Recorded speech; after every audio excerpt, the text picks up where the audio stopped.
What defines Italy? Cultural exchange assignment. GS 4030, Working Internationally.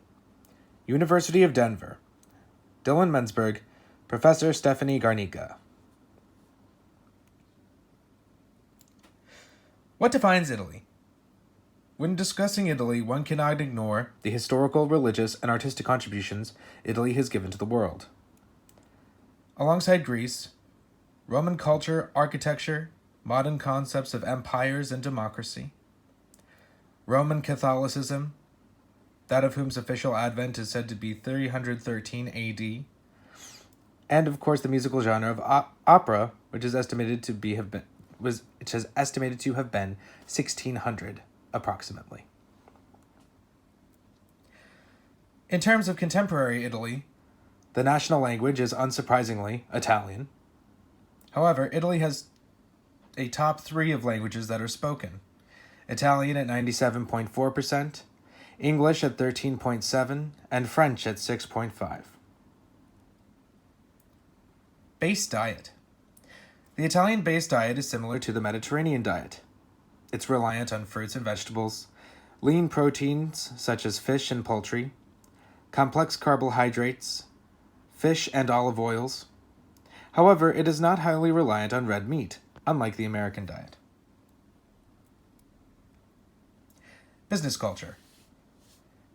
According to my research, Italian business culture is self-described as slapdash in punctuality, meaning that it is not the highest of priorities.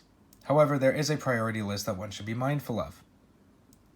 Language, for instance. One can be far too direct or far too lenient in their description of what they wish to accomplish when approaching an Italian business, and it can make or break said deal. According to my research, if one comes across as too determined, they can seem hot-headed and far too impulsive.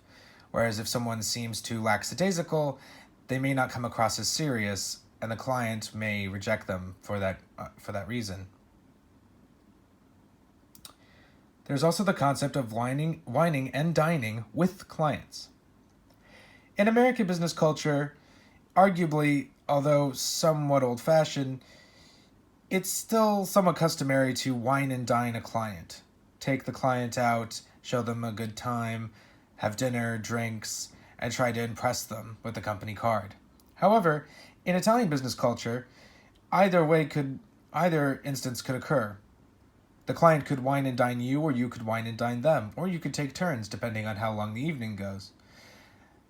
The intention isn't to flash money at either person, but more so show their generosity and their interest in getting to know one another outside of business terms.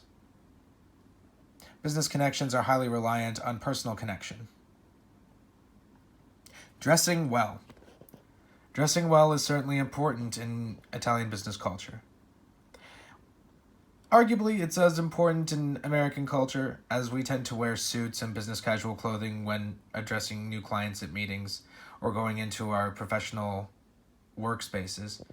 However, it is a strict dress code in terms of Italian business culture.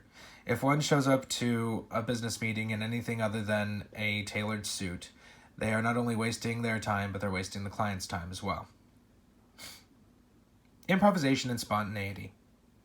Although this seems slightly contrary to the dressing well and being mindful of one's language, according to my research, spontaneity in the appropriate time frames is also seen as very important.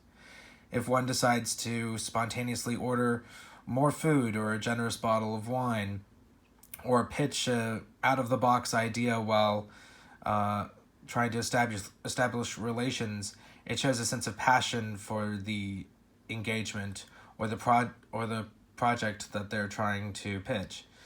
And in such case, it comes across as ambitious to Italian business clients. What to take away? There are innumerable cultural and customary differences between the US and Italy, all of which cannot be covered in this brief assignment. However, what we can learn from the synopsis of Italian culture is that American culture has borrowed, and currently borrows, several cultural aspects from Italy, such as American concepts of fine art, basic religious ideals, and business etiquette, as they existed long before American culture or the US as a country. Although, as mentioned before, Italian business etiquette is perhaps somewhat antiquated compared to contemporary American business protocol, and there are some unsurprisingly but some significant differences, such as dietary habits and primary language, all of these aspects paint a similar picture that US expats often see in Europe. A striking familiarity, but simultaneously contemporary differences that are significant enough to jeopardize business relations.